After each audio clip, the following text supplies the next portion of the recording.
Guten Morgen und herzlich willkommen zu dieser Live-Sendung in der Sternstunde Religion. In diesen Minuten geht im Vatikan die Bischofssynode mit einem feierlichen Gottesdienst zu Ende. Bischöfe und Laien haben 3 Wochen lang über Ehe, Familie und Sexualität debattiert. Heißer Stoff für die katholische Kirche. Als Hoffnungsfabrik der Gesellschaft hat Papst Franziskus dabei die Familie bezeichnet. Was hat sie gebracht, diese Bischofssynode? Bilanz und Einordnung. Jetzt und hier mit folgenden Gästen. Helen Schöngl-Straumann, sie ist feministische Theologin, emeritierte katholische Theologieprofessorin und hat 2 erwachsene Söhne. Arndt Bünker ist Leiter des Schweizerischen Pastoralsoziologischen Instituts in St. Gallen. Sein Forschungsinstitut wird von der katholischen Kirche getragen. Er weiß aus Umfragen und Gesprächen vor der Synode, wo den Menschen in Sachen Familie, Ehe und Sexualität der Schuh drückt. Und Christian Ruttishauser, er ist Priester und Provinzial, also Leiter der Jesuitengemeinschaft in der Schweiz. Herr Ruttishauser, Sie waren diese Woche auch in Rom. Wie war denn die Stimmung im Vatikan? Gab es da überall streitende Bischöfe und Kardinäle, die man gesehen hat? Ja, ich war nur ganz kurz in der Innenstadt und da sieht man hin und wieder mal einen Kardinal über die Straße gehen in der Nähe des Vatikans. Ansonsten war ich diese Woche an einer Konferenz, aber außerhalb von Rom. So viel habe ich live nicht mitgekriegt. Und die Stimmung, was Sie so gespürt haben von dieser Bischofssynode, was Sie gehört haben? Ja, da war eine große Lebendigkeit. Ich hatte Gespräche mit verschiedenen Teilnehmern auch an der Synode und es wurde gerungen, aber in einem guten Sinne. Also ich habe jetzt eine Polarisierung oder so, wie man es vielleicht von den Medien her hätte erwarten können, habe ich nicht festgestellt, sondern eher ein engagiertes Dransein, debattieren. Wie haben Sie es so mitbekommen, Frau Schöngl-Straumann? Also zuerst müsste ich halt sagen, zuerst hat es mich gefreut, dass so etwas einmal versucht wurde, auch mit Umfragen und auch mit Beteiligung von vielen Leuten, was die so denken. Also dass man das zum ersten Mal versucht hat, wenn auch sehr rudimentär nur. Sie sprechen die Umfragen an, die man schon vor einem Jahr vor der Vorsynode gemacht hat, die Leute befragt hat.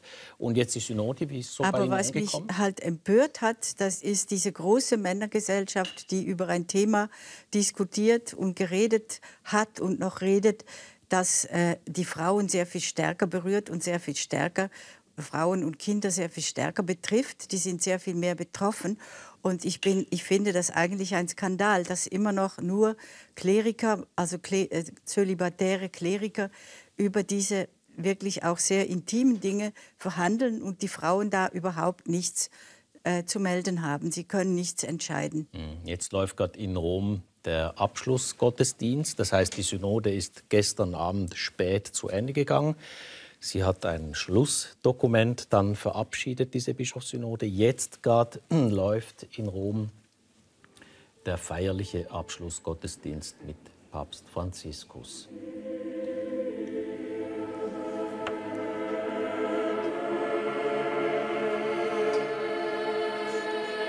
Ja, feierliche Klänge, Sie haben es angedeutet. Es waren aber auch einige Laien mit eingeladen in beratender Funktion bei dieser Bischofssynode.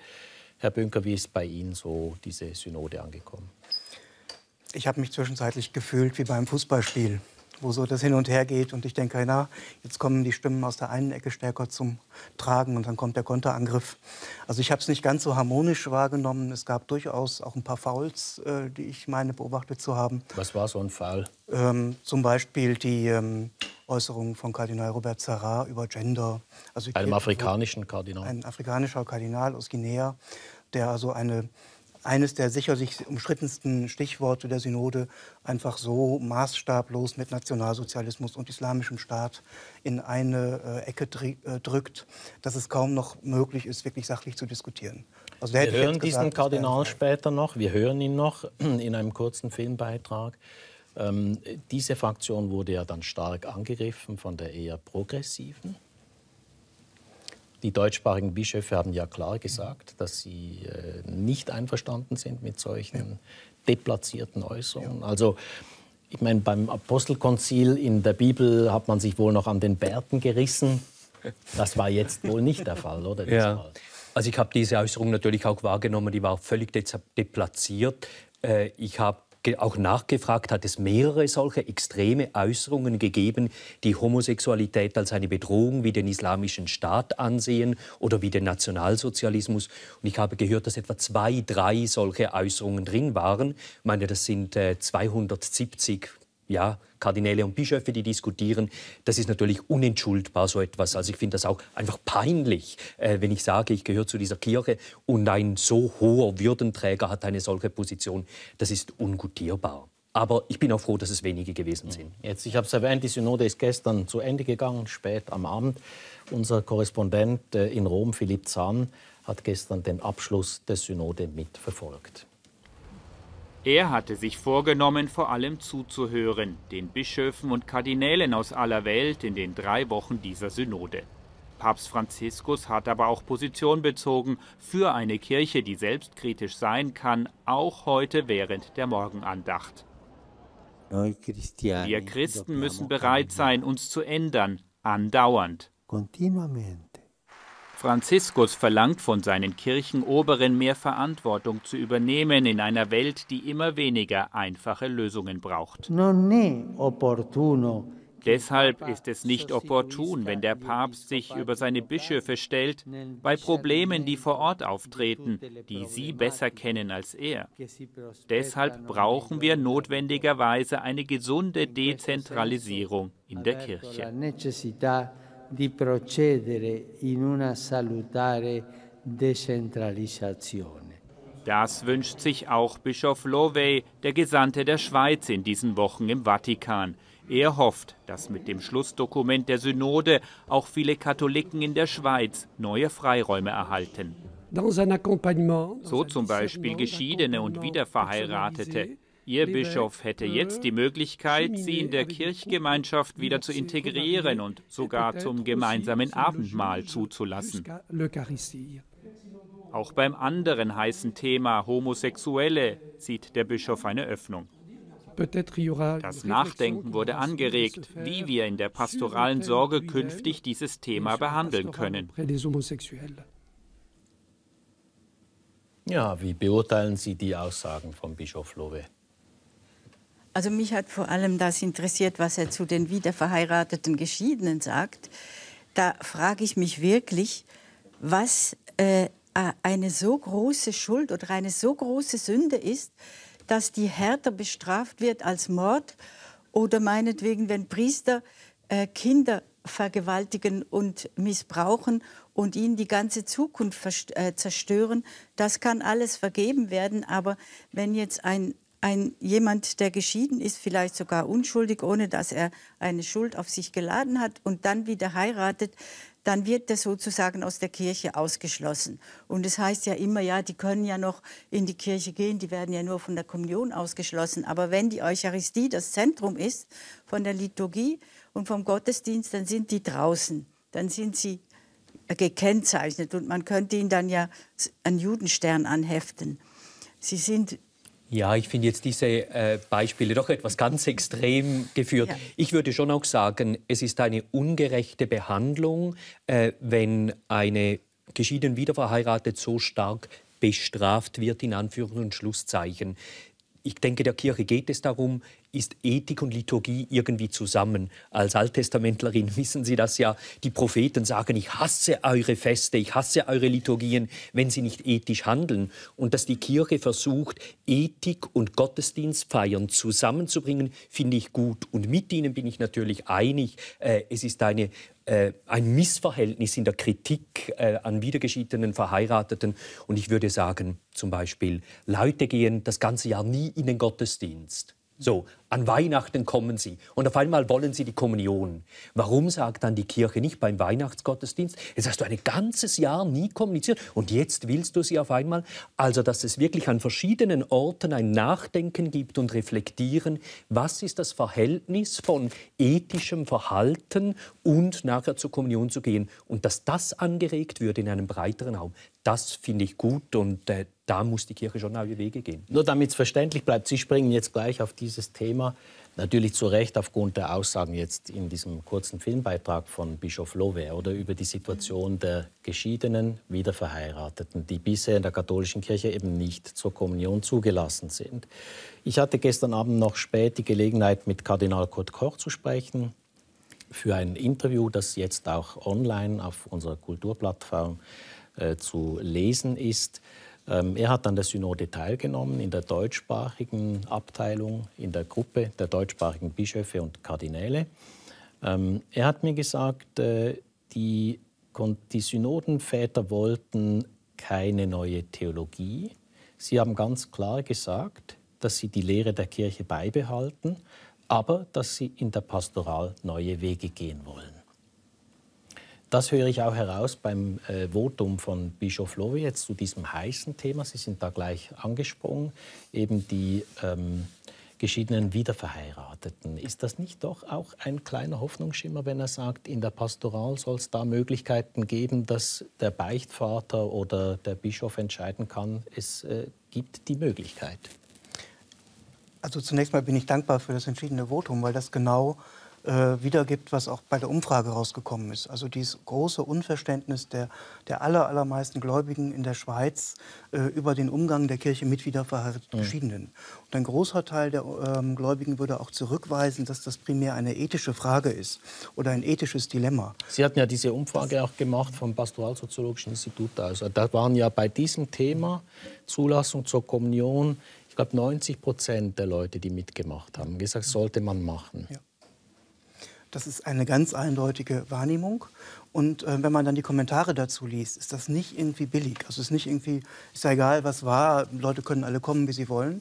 So, aber es wird genau im Grunde genommen etwas gewünscht, was, wenn ich das richtig verstehe, vom Ergebnis der Synode auch jetzt gekommen ist, nämlich eine Aufmerksamkeit für die Situationen, die da sind und eine Bereitschaft, die verschiedenen Lebenserfahrungen, die Menschen machen, differenziert anzusehen und es letztlich auch mit den betroffenen Menschen selbst zu klären, was passt und was nicht passt. Aber in der Bibel steht doch zum Thema Ehescheidung, was Gott verbunden hat, soll der Mensch nicht trennen.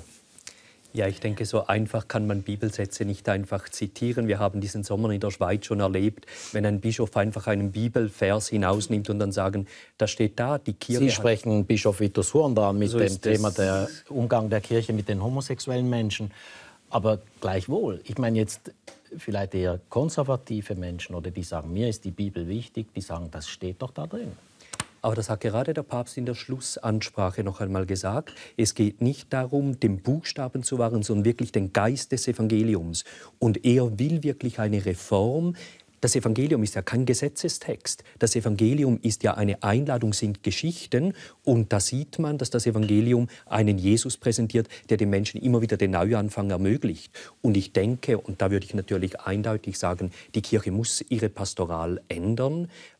Sie spricht oft vom Wort Pastoralvorgehen. Aber ich bin noch nicht ganz zufrieden mit der Bibel. Sie waren ja Professorin für Bibelwissenschaften. Ja, die erste Frau, die in Bonn promoviert hat. Wie ist dieser Satz denn einzuordnen aus dem Matthäus-Evangelium? Der ist nämlich aus dem Zusammenhang gerissen. Und das ist immer wieder etwas, was uns schon Herbert Haag als mein erster... Der Luzerner Theologe. Ja, als erster alttestamentlicher Lehrer gesagt hat, die Bibel als Steinbruch benutzen.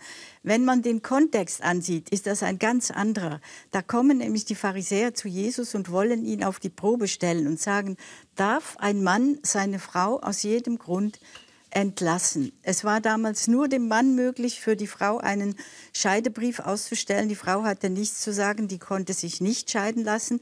Der Mann konnte ihr einen Scheidebrief ausstellen. Und es gab zwischen zwei rabbinischen Schulen damals den Streit.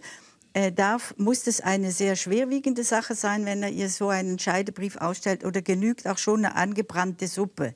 Das war das Beispiel.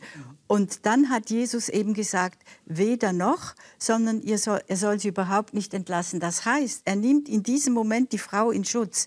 Also Jesus stellt sich auf die Frauen, die also einfach willkürlich, der Mann konnte ihn mit jedem irgendwie plausiblen Grund oder auch ohne, konnte er die Frau entlassen. Und dagegen hat sich Jesus gewehrt. Und dann kommt eben der Satz, was Gott, und dann der Rückgriff auf die Schöpfungsgeschichte, was Gott verbunden hat, soll der Mensch nicht trennen. Das ist ein hohes Ziel und das ist ein Aufruf, aber das ist doch kein Gesetz. Das wird gelesen wie ein Gesetz. Sie lesen das also, diese Stelle, als Schutz für die Frau letztlich. Ja. Und so war es wohl von Jesus auch gemeint. Aber wenn man nur diesen einen Satz rausnimmt, dann kommt etwas ganz anderes raus. Also ich habe hier dieses Schlussdokument, oder? Das ist von gestern Abend, je nach Druckfassung. Also es riecht noch nach frisch gedruckt. Es riecht noch nach Druckerschwärze. 50 Seiten stark, je nach Druckvorlage. Ja, da steht zum Beispiel drin zu dieser Frage: Die Logik der Integration ist der Schlüssel für ihre pastorale Begleitung. Da braucht man ja schon ein Philosophiestudium, oder, um das zu verstehen. Der Text ist sehr ausgefeilt, aber was ist das Resultat jetzt dieser Synode zu dieser Frage zum Beispiel der Zulassung geschiedene Verheiratete zur Kommunion? Es wird hier nachher gleich im nächsten Paragraph werden Kriterien aufgestellt. Und ich finde die sehr sinnvoll. Man soll bedenken, wie ist eine Scheidung gewesen, wie war das für die Kinder, wie waren die verschiedenen Beteiligten in der Familie drin und dann versuchen, einen Weg der Integration zu gehen. Also wieder des Zurückführens, des Umkehrens, des Neuanfangs. Und von daher finde ich das eine sehr humane Art und Weise. Es ist gerade das aufgenommen, dass es nicht mehr einfach ein Gesetz, alles ist falsch gelaufen und so, deshalb gibt es kein Zurück, sondern es wird genauer hingeschaut. Das soll im Gespräch mit einem Priester möglich sein, oder? Genau, im Gespräch mit einem Priester, in der Begleitung. Ich habe in den letzten Jahren sehr viele Leute begleitet, im ganz individuellen, oft in Kursen oder in einzelnen Gesprächen und habe immer wieder hingeschaut, worum geht es. Und dann, ich sehe die Ernsthaftigkeit der vielen, vielen Menschen, wirklich hier gut voranzugehen. Ja, jetzt generell, wir kommen vielleicht mal zum generellen Thema. Es ging ja um das Thema Familie, jetzt nicht nur um Ehescheidung, wir sind jetzt gerade darauf angesprungen, aber zum Thema Familie, da waren zum Beispiel auch Äußerungen drin zur Situation der Flüchtlinge. Also es ist ein sehr weites Feld und ein weites, tiefschürfendes Dokument, das es sicher auch lohnt, noch weiter zu studieren. Ja, wie beurteilen Sie jetzt insgesamt das Ergebnis dieser Familiensynode? Also bei dem wenigen, bei der kurzen Zeit, die zur Verfügung stand, um überhaupt den Text dann auch noch auf Italienisch zu lesen, mit allen möglichen Hilfsmitteln, muss ich ganz ehrlich sagen, bin ich positiv überrascht. Ich hatte nicht die allergrößten Erwartungen. Im Vorfeld waren die Spannungen extrem hoch. Und in manchen Fragen konnte man froh sein, wenn ein schon mal erreichter Gesprächsstand überhaupt erhalten bleiben konnte. Aber haben Sie das auch als Kompromisspapier gelesen? Es ist in gewisser Weise ein Kompromiss, aber ich finde, es ist auch mehr. Denn meine Befürchtung war, dass man angefangen hätte auf der Synode tatsächlich, und da müssen wir aber noch mal schauen, was Kardinal Koch mit Lehre meint und mit Pastoral. Also dieses Gegenüber finde ich ein bisschen zu einfach.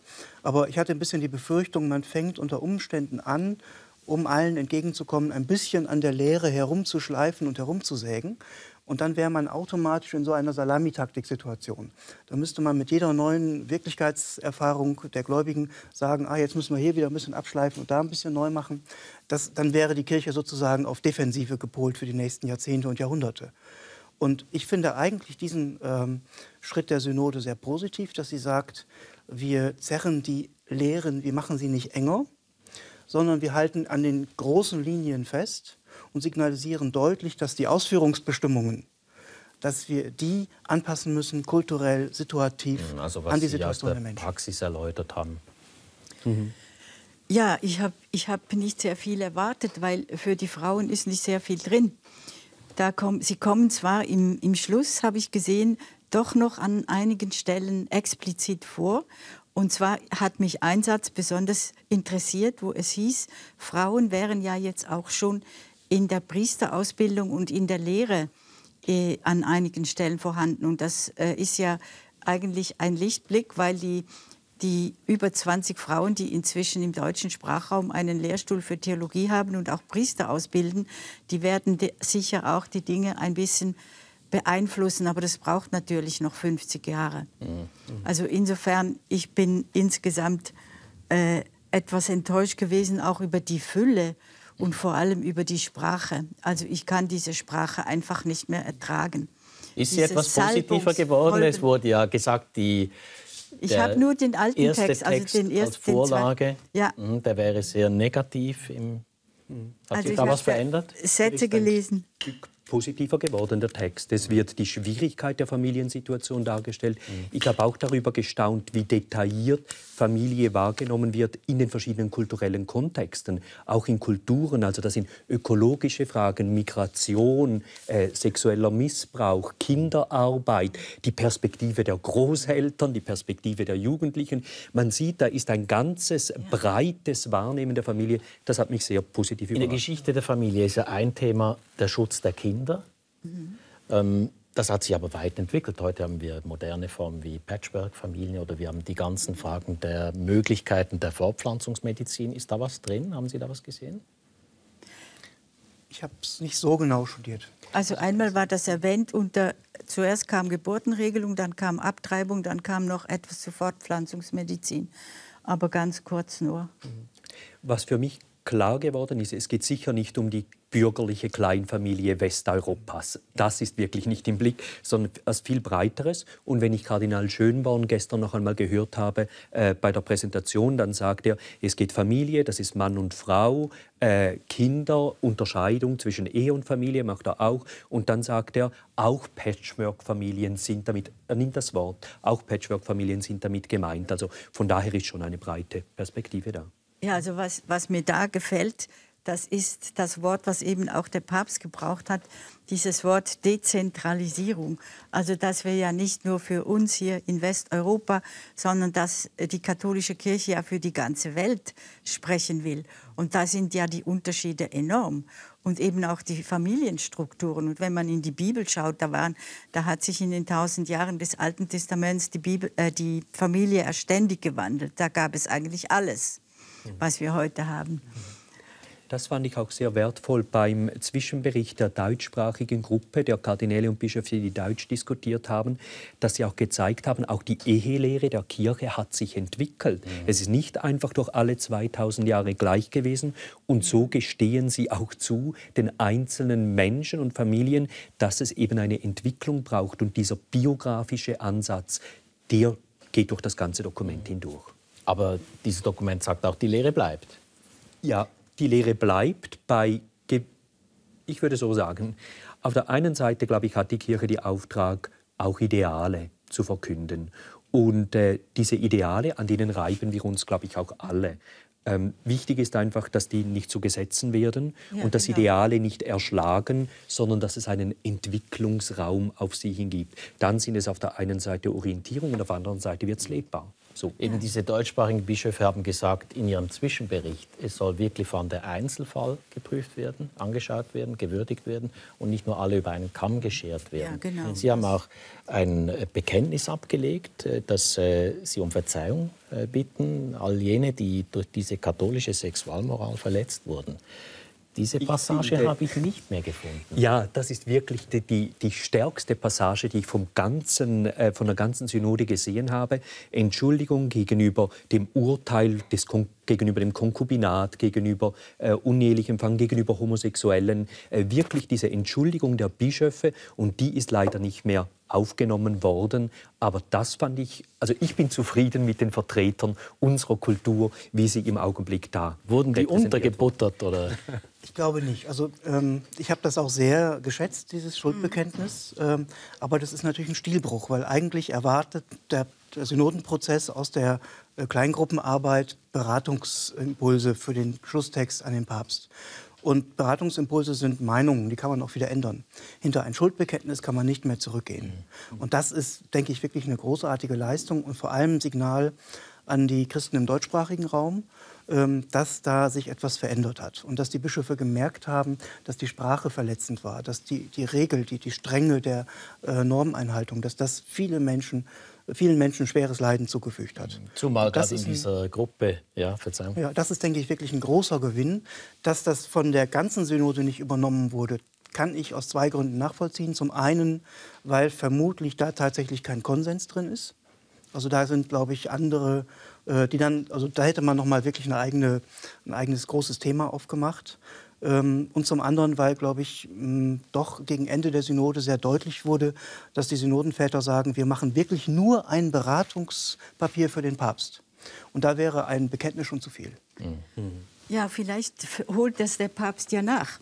Dieser Passus hat mich sehr erinnert an einen großartigen Beitrag von Franz Böckle, der war Moraltheologe in Bonn, wo ich auch studiert habe. Das ist jetzt fast 40 Jahre her, wo es um die Humane Vitae, um diese Enzyklika ging, wo wir nächtelang über die Pillenenzyklika und über diese Geburtenregelung diskutiert haben. Wir haben uns die Köpfe heiß geredet. Und Böckle hat dann in einem großen Vortrag, nachdem die Deutsche Bischofskonferenz ja gesagt hat, das wäre in das Gewissen der Eheleute gelegt, wie sie das regeln. Also da waren alle erleichtert. Und Böckle hat damals ganz offen vor einem großen Publikum gesagt, die Kirche müsste sich entschuldigen bei den Eheleuten für das Elend und für die Kämpfe und für das Unrecht, was sie ihnen angetan haben. Und ich könnte davon jetzt stundenlang erzählen. Ich bin noch im vorkonziliaren Zeit groß geworden. So, ich kannte die Ehe meiner Großeltern noch gut und meiner Eltern. Und was die alles mitgemacht haben mit diesen Vorschriften. Und dann gibt es eben ein ganz großes Problem. Je mehr man solche Vorschriften ins Zentrum rückt und man ständig nur am Rechnen ist. Also meine Mutter musste jeden Monat war sie drei Tage total in Ängsten, weil sie dachte, jetzt ist sie schon wieder schwanger und das war furchtbar. Und also ich will das jetzt nicht weiter ausführen, aber wenn man solche Dinge so stark ins Zentrum rückt, wie sie damals waren, dann verliert man eben die wichtigeren Dinge aus dem Blick. Also die Gottesbeziehung oder das, was wirklich zentral ist. Und dann kommen lauter solche Vorschriften, wie damals auch noch das Nüchternheitsgebot und am Freitag. Also das war vor alles dem Kommunionempfang nicht ist. Empfängnisverhütung, ist es dabei geblieben? Sie haben gesagt, wir müssten, also das Vorbereitungspapier, man müsse die Humane Vitae wieder reanimieren. Steht da. Ja, wobei schon im Vorbereitungspapier ist sozusagen dieser Passus, natürliche, künstliche Empfängnisverhütungsmittel sind verboten. Das ist weg gewesen. Und das ist der einzige Punkt gewesen, wo überhaupt im alten Vorbereitungspapier das Gewissen genannt wurde. Und da ist im Neuen schon deutlich, dass die Frage der Verhütung im Dialog der Ehepartner geklärt werden soll. Ja. Und unter Berücksichtigung der Gegebenheiten. Ja. Es wird dann schon auch noch gesagt, man soll werben für die Nutzung natürlicher Verhütungsmethoden, aber es ist nicht mehr sozusagen diese absolute Vorschrift. Das Gewissen wird sehr stark betont, sowohl in der eigenen Entscheidung des Ehepaars, als auch als eine Instanz, die, sagen wir mal, einen gewissen gesellschaftlichen Druck, den gibt es ja auch, dass Frauen eigentlich gezwungen werden, dass man da auch Nein sagt. Ja, das hat ja schon das Konzil gesagt, nicht, dass das Gewissen da die oberste Instanz ist, und zwar das ehrliche Gewissen, nicht irgendeine Meinung oder so, sondern wir reden ja nur von Leuten, die auch wirklich kirchlich interessiert sind, und die anderen, die interessiert ja sowieso nicht, was die Kirche sagt oder was da steht. Sie überblicken ja eine weite Strecke mit Ihrem Leben. Das ist sehr wertvoll, dass Sie hier mit dabei sind, mit all diesen Erfahrungen. Sie sprechen das Zweite Vatikanische Konzil, also in den 1960er Jahren als Konzil des Aufbruchs gilt. Jetzt mal ganz kurz ein Nebengeleise, Herr Rutishaus. Sie sind auch in der Judaistik zu Hause, also das Judentum, der Dialog Christentum-Judentum ist eines Ihrer großen Gebiete. Wie werden denn diese Themen zum Beispiel im Judentum behandelt? Zum Beispiel Umgang mit Ehescheidung oder so. Ist das ganz anders oder vergleichbar? Es ist schon vergleichbar. Auch das Judentum ist eine große Tradition mit ganz verschiedenen Untergruppierungen und Zugängen.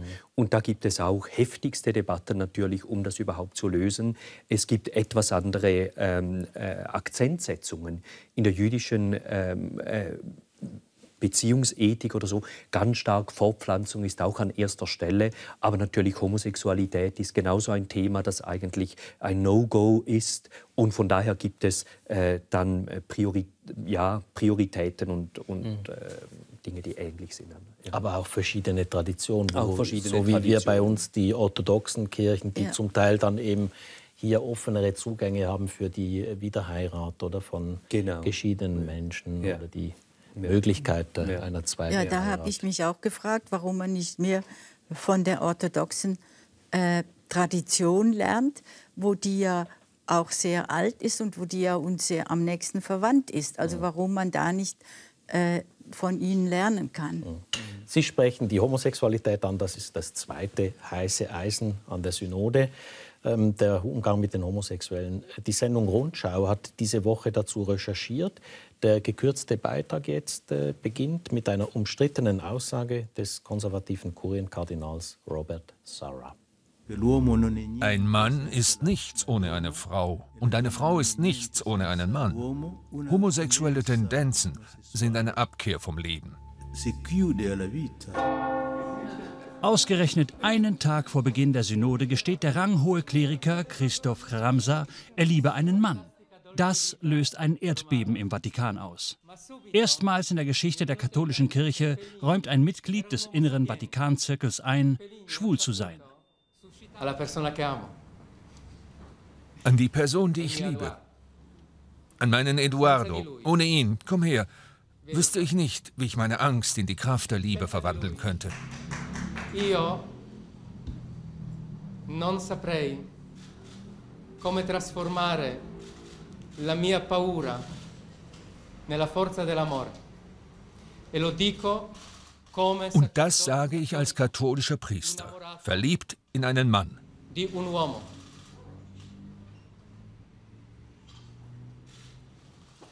Charamsas Schritt an die Öffentlichkeit war lange gereift. Freunde vom landesweiten italienischen Schwulenverband haben dabei geholfen. Die Quittung dafür kam postwendend. Der polnische Priester wurde aller Ämter enthoben.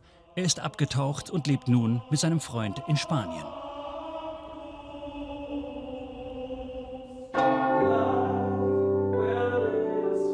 Sie tauchen nicht ab.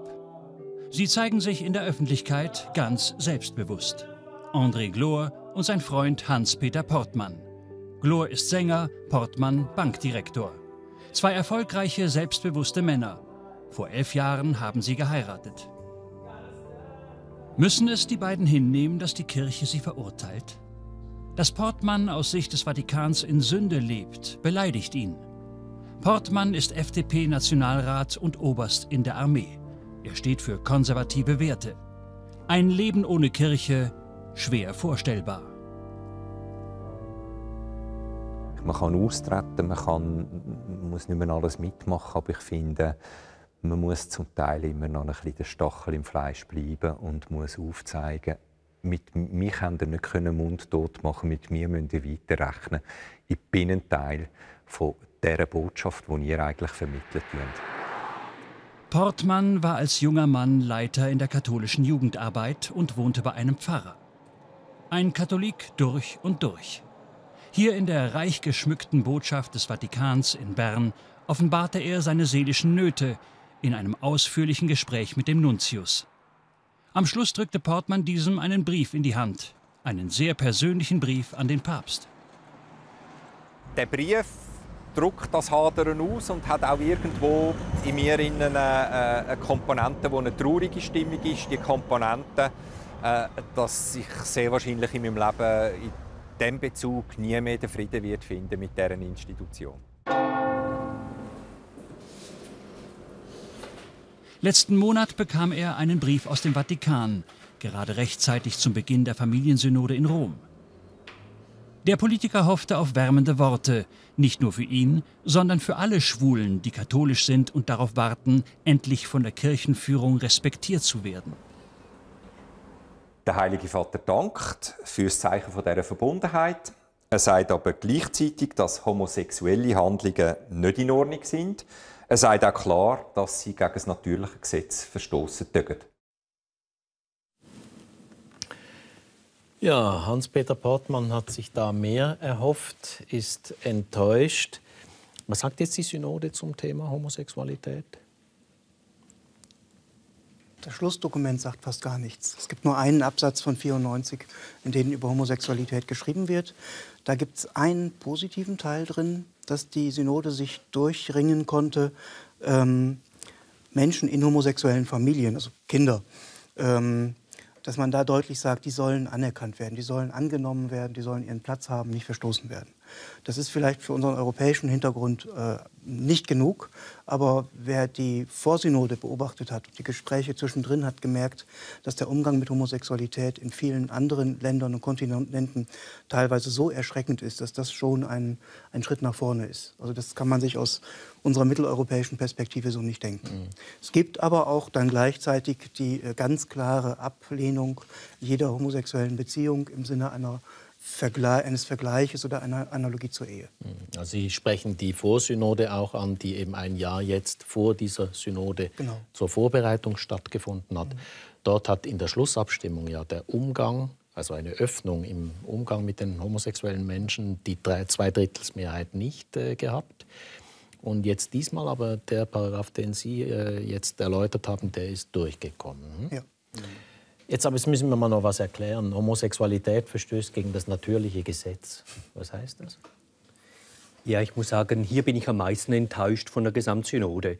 Für uns und für unsere Kultur. Wir haben so viel diskutiert darüber und ich denke, dass eine Sexualmoral sich ändern muss auf eine Beziehungsethik hin, an der ethisches Verhalten, Treue große Werte sind, Sorgen füreinander und dass hier nicht eine größere Öffnung einfach nur signalisiert wurde. Ich denke, das Dokument muss hier nicht endgültige Antworten geben, aber dass hier nicht eine neue Perspektive, eine neue Beurteilung gewagt worden ist, das hat mich schon enttäuscht. Weil hier zeigt sich gerade, dass die Lehre, wie wir sie im Augenblick noch haben in der katholischen Kirche, dass sie auf ein Naturrecht beruht und wenn von vornherein Homosexualität einfach etwas große Sünde ist und so, dann kann man auch überhaupt nicht mehr weiter diskutieren. Und dass die Sexualität hier stärker als einen Teil der Schöpfungsordnung gesehen wird, ich denke, hier hätte die Synode sicher einfach signalisieren können,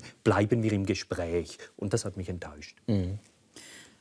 Also ich habe gemeint, dieses Naturrecht, wie es ja auch benutzt wurde für die künstliche Empfängnisverhütung, das wäre gestorben. Also davon redet man nicht mehr. Das ist doch ein Witz.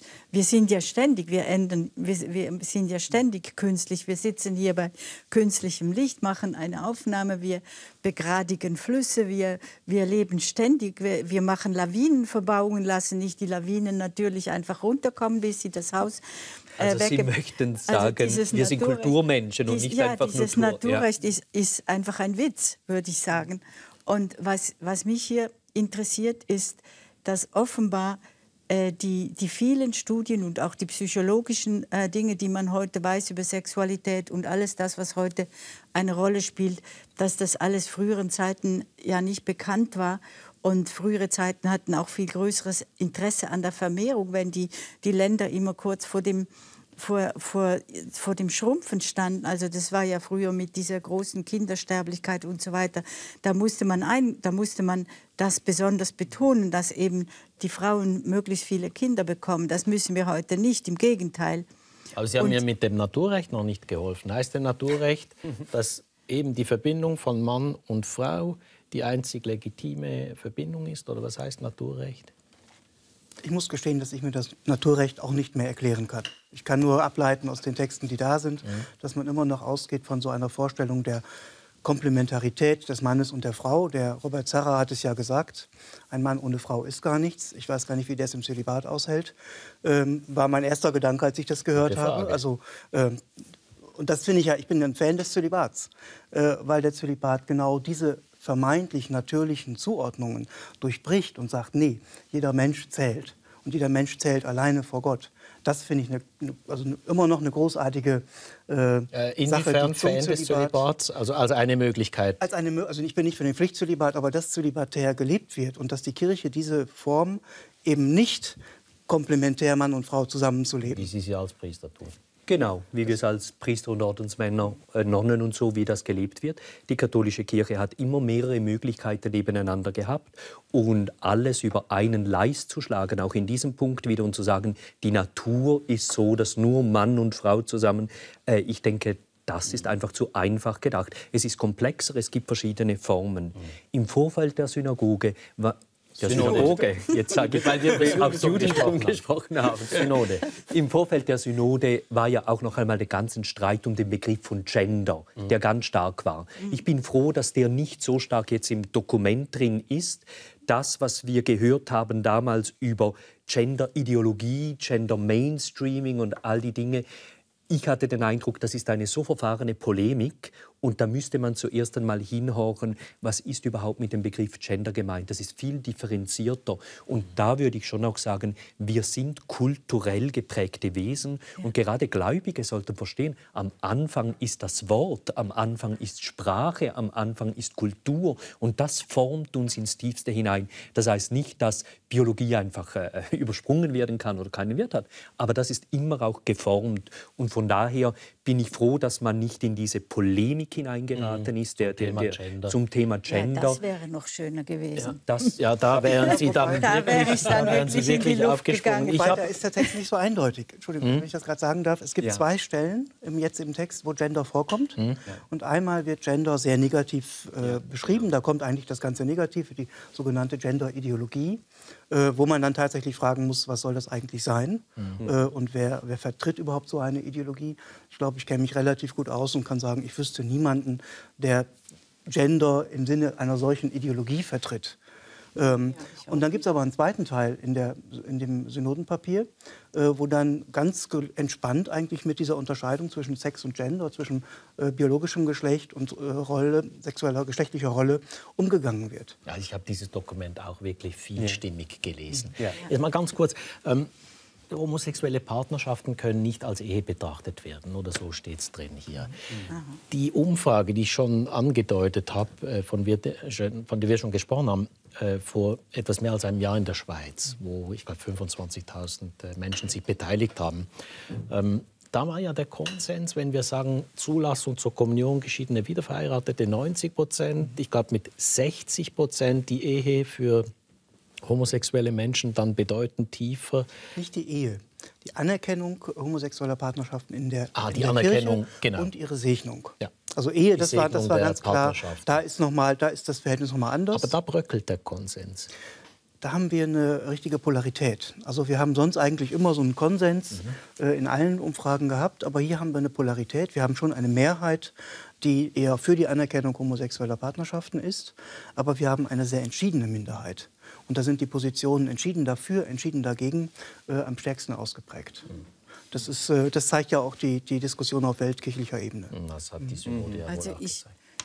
Ich würde sagen, das ist alles zu respektieren, aber das Wort Ehe würde ich nicht für alle anderen, sondern nur für Mann und Frau, wo also die Möglichkeit ist, dass auch Kinder entstehen. Also ich würde das Wort Ehe dafür nicht gebrauchen, sondern einfach andere Termini, aber die Sache schon. Also und das ist einfach wieder ein Problem, wie man eben Sexualität versteht, ob man es ein notwendiges Übel, was eigentlich besser nicht da wäre, oder ob es, wie die Bibel es versteht, im Alten Testament als Geschenk Gottes an die Menschen, das man aber dann auch richtig und gewissenhaft gebrauchen muss. Also nicht, es gibt ja da auch große Gefahren, also man soll das nicht leugnen, was da alles läuft in Sachen Vergewaltigung von Frauen, Frauenraub, Missbrauch und so weiter. Das ist nicht einfach was Schönes, sondern es ist eben auch was Gefährliches. Aber eben nur kurz, um es festzuhalten, für Menschen, die jetzt sagen, wir leben als homosexuelle Menschen in einer festen Partnerschaft, wir wünschen uns die gleichen Rechte und Pflichten wie Eheleute, können Sie nachvollziehen, dass das jetzt eine große Enttäuschung ist? Ja, das ist klar, das kann ich nachvollziehen. Aber ich würde auch dahin gehen, die katholische Kirche hat einen festen theologisch starken spirituellen Begriff von Ehe. Und ich glaube auch nicht, dass man das einfach so übertragen kann auf gleichgeschlechtliche Paare. Mir geht es da vor allem darum, es geht um Menschenrechte. Und wenn wir heute in die Welt schauen, wie in vielen Kulturen und auch in unserer Kultur bis vor kurzer Zeit Homosexuelle wirklich verfolgt werden, wie es um Gewalt, um Suizidraten, so. Es geht nicht um Lifestyle, es geht um Grundwürde des Menschen. Und ich habe den Eindruck, die Diskussion in unseren Breitengraden, das ist immer so Lifestyle und Postmodern und so Beliebigkeit und da bekämpfen die einen und die anderen dafür. Aber es geht um etwas viel Tieferes, es geht um Gerechtigkeit, um die Würde der Person, dass es sich entwickeln kann. Und wenn dann der Vatikan sagt oder die offizielle Lehre, dass sich diese Menschen nicht sexuell betätigen dürfen oder einfach nur enthaltsam leben müssen. Sexualität ist eine Grunddimension des Menschseins und da müssen neue Formen gefunden werden, damit eine gesamtheitliche Persönlichkeitsentwicklung für alle möglich ist. Gab es jetzt da in der Synode einen eigentlichen Bruch zwischen den Synodenvätern? Man sagt, in einzelnen afrikanischen Ländern ist die Situation sehr, sehr schwierig für homosexuelle Menschen. Also ich glaube, man hat in der jetzigen Synode das Thema eher zurückgehalten. Auch der Text der deutschsprachigen Gruppe hat ja das gar nicht thematisiert. Zu viel Zunder drin? Ich vermute ja. Ich vermute, man hat informell gesagt, das lassen wir mal außen vor, das ist noch zu früh. Wir können darüber als Weltkirche im Augenblick nicht sprechen. Wir wollen keine Kirchenspaltung oder die ganze Synode nur darin spalten. Ja. Ich gehe auch strategisch, gehe ich davon aus, ja. Aber was mir auch noch aufgefallen ist, es ist in dieser ganzen Diskussion eigentlich immer nur von Männern die Rede. Also dass es ja auch lesbische Paare gibt. Also ich kenne eine ganze Reihe davon, wo zwei Frauen zusammenleben. Das kommt überhaupt nicht vor. Das ist offenbar weniger gefährlich. Das fällt einfach flach. Ja, ich denke, das ist ganz archaisch im Mensch drin, das Instinktive. Ich glaube, die Sexualität des Mannes wird einfach als explosiver wahrgenommen als die der Frau. Ich denke, das ist sehr Die wird auch sehr viel mehr entschuldigt. Also wenn Sie sich mal vorstellen, früher, also wo die Sexualmoral so streng war, also ich erinnere mich noch gut an die Haushalte meiner Großmutter und meiner engeren Verwandten. Da war es ganz üblich, dass die jungen Männer, die durften natürlich vor der Ehe mögliche Erfahrungen sagen. Man hatte sogar einen Ausdruck dafür, die müssen sich die Hörner abstoßen. Und das machten sie häufig auch bei Dienstboten und so weiter. Und die Frauen, die Mädchen, die mussten alle rein jungfräulich in die Ehe treten. Das war ganz, ganz streng. Aber da würde ich sagen, dass halt patriarchale Strukturen auch im Christentum drin noch viel stärker sind, auch gerade im herkömmlichen Christentum. Und da sind wir aufgefordert vom Evangelium her und von der Botschaft. Und das ist auch die Aktualität noch einmal. Überdenken wir noch einmal diese Strukturen, die wir hier haben. Und von daher denke ich, wir sind erst am Anfang dieser Diskussion. Und die Kirche hat eigentlich immer gesagt, die Schöpfungsordnung ist gut oder wir bauen auf ihr auf. Und wenn hier die Einsichten der Naturwissenschaften, der Humanwissenschaften genommen werden. Ich denke, da kann die Kirche einmal Expertin werden, hoffe ich mal. Ja, schön wär's. Denn das Patriarchale ist ja auch gerade in dieser Synode drin. Das habe ich ja am Anfang gesagt. Wenn da so viele Männer, einfach zölibatäre Männer, einfach über diese ganz vielen intimen Dinge so verhandeln, wo sie eigentlich nicht so viel von verstehen. Also das nochmal. Gut, das würde ich Ihnen jetzt nicht unterstellen.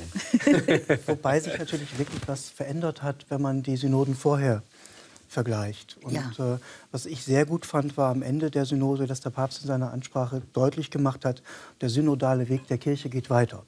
Gesunde Dezentralisierung. Ja, das habe ich jetzt auch. Das ist ganz toll. Aber es geht weiter und es geht mit allen weiter. Das sagt er sehr, sehr deutlich. Auch in seiner Reflexion über das 50. Jubiläum der Bischofssynode sagt er deutlich, die Laien, die Frauen, die Männer, die müssen mitreden, die müssen mit einbezogen werden. Und das erste Kapitel, dann höre ich auf, das erste Kapitel des Textes hat jetzt auch einen neuen Titel. Es heißt nicht mehr über die Herausforderungen von Familien heute, sondern es heißt die Kirche im Hören auf die Familien. Also da wird deutlich, wir hören zu. Das kann man sicher noch optimieren, aber ich glaube, da ist wirklich ein Richtungswechsel, deutet sich da an. So beginnt das Dokument, ein Hören auf die Familie, und es endet damit, dass die Kirche nicht nur das Objekt von Seelsorge ist, sondern selber Kirche, und dass es ein Subjekt ist, in dem wir miteinander unterwegs sind. Und dann in der Ansprache zum Jubiläum der Synode, Kirche sein heißt Synodos. Das griechische Wort bedeutet miteinander auf dem Weg sein.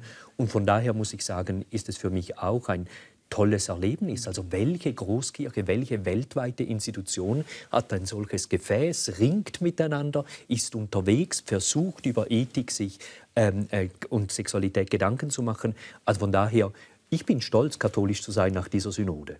Schau, dieses Instrument gibt es seit 50 Jahren, Sie sagen es.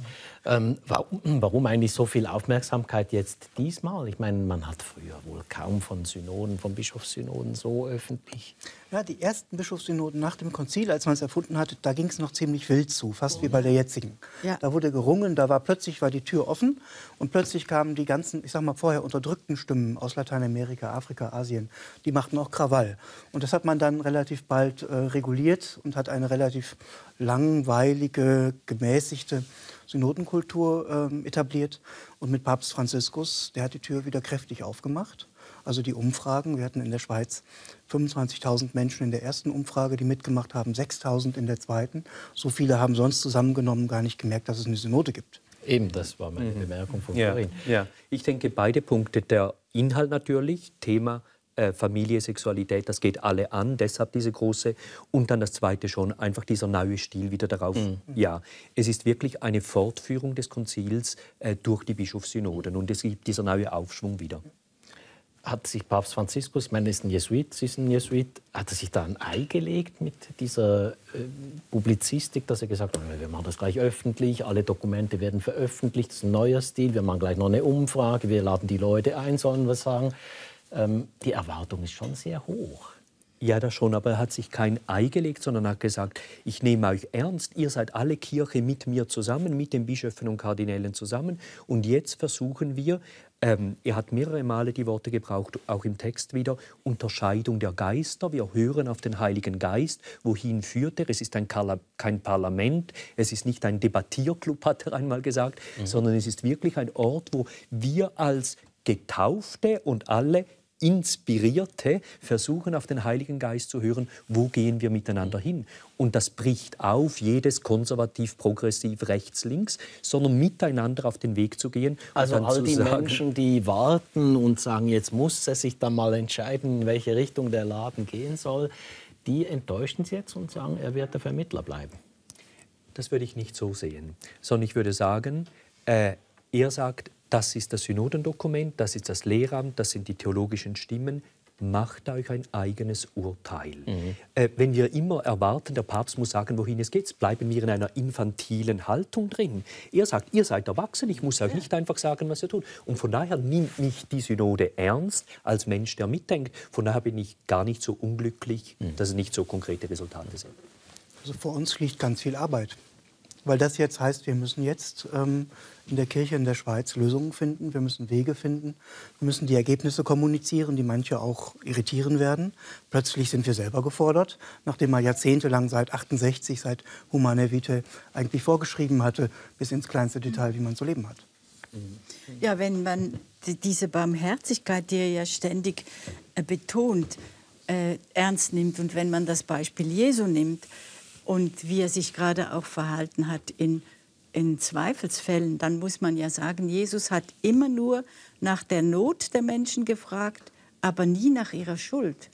Also wenn man zum Beispiel, wo er da die Ehebrecherin gebracht kriegt, wo man ihm die bringt und sagt, sie ist, und die wollen das wieder in einer bösen Absicht, also um Jesus irgendwie reinzulegen und sagen, Mose hat geboten, die Ehebrecher sind zu steinigen.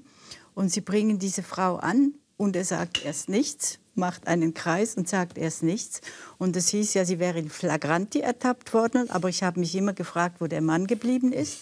Sondern nur die Frau haben sie vor ihn geschleppt und er sagt dann erst nichts. Und dann sagt der Frau, gehe und sündige nicht mehr. Aber er hat sie nicht verurteilt und sie wurde auch nicht gesteinigt. Und dann gingen die Leute weg, also die Pharisäer und die Ältesten zuerst und dann die anderen. Sie sprechen dieses Jahr der Barmherzigkeit an, oder das Papst Franziskus ausgerufen hat, das dann jetzt am 8. Dezember beginnt. Vielleicht noch so eine kleine Insider-Information, in welche Richtung es doch geht mit diesem Papst? Er ist ja sehr umtriebig. Also ich weiß nicht, ob ich eine Insider-Information geben kann. Ich habe nur den Eindruck, ihm geht es wirklich darum, möglichst viele Menschen mitzunehmen. Und er weiß, der Papst hat die Aufgabe, die Einheit der Kirche zu fördern, zu wahren. Er ist wirklich ein hörender Papst. Ich habe gehört, fast während der ganzen Synode war er einfach da, kaum interveniert, einfach zugehört. Ich finde das schon eine Leistung. Ich habe Statistik gelesen. Es sind, glaube ich, 56 Plenarstunden gewesen, 36 Stunden in den Kleingruppen. Also einfach wahrzunehmen, abzuwägen. Und dann, wenn er gesprochen hat, war ja oft in den Gottesdiensten am Morgen oder so, dann hat man etwas gehört, wo es hingehen könnte. Und da ist schon Barmherzigkeit, Gnade, Neuanfang, unterwegs sein, das ist, ja, ich denke, das ist seine Spiritualität. Ich würde sagen, er ist eigentlich sehr spirituell unterwegs. Das ist gerade das Stichwort. Jetzt ist gerade die Wandlung, der zentrale Teil der Eucharistie im Petersdom beim Abschlussgottesdienst dieser Synode, der Bischofssynode, im Gang. Ja, wir kommen langsam zum Schluss unseres Gesprächs. Wenn Sie noch mal so auf diesen Prozess schauen. Es gab eine Vorsynode, davor wurden Menschen befragt, die Ergebnisse wurden zum Teil publiziert, zum Teil nicht. Es gab dann jetzt die Vorsynode, dann die eigentliche Synode. Ein großer Aufwand. Hat der Berg eine Maus geboren? Der Hang rutscht noch, würde ich sagen. Also ich glaube, es hat ein paar gezielte Sprengungen gegeben und das Ganze ist in Bewegung. Frau Schönweldt-Straumann? Ich bin nicht sicher. Ich habe zuerst gedacht, es kommt nur ein Floh raus, aber vielleicht doch jetzt etwas mehr. Also wenn es eben weitergeht, wir wissen ja noch nicht, was für Entscheidungen er jetzt oder Nicht-Entscheidungen, vielleicht nur Vorschläge er aus diesem Ganzen jetzt zieht und wie es weitergeht. Also ich möchte da keine Prognose wagen. Was ist so das Wichtigste für Sie, was Sie jetzt so erlebt haben, was Sie rausziehen? Also das Wichtigste für mich überhaupt wäre, dass man sich mehr auf die wirklich zentralen Fragen beruft, nicht auf alle möglichen Einzelheiten, sondern auf die Gottesfrage. Daran hängt nämlich alles. Und dann kann man die anderen Dinge besser lösen. Also mit anderen Worten, mehr beten.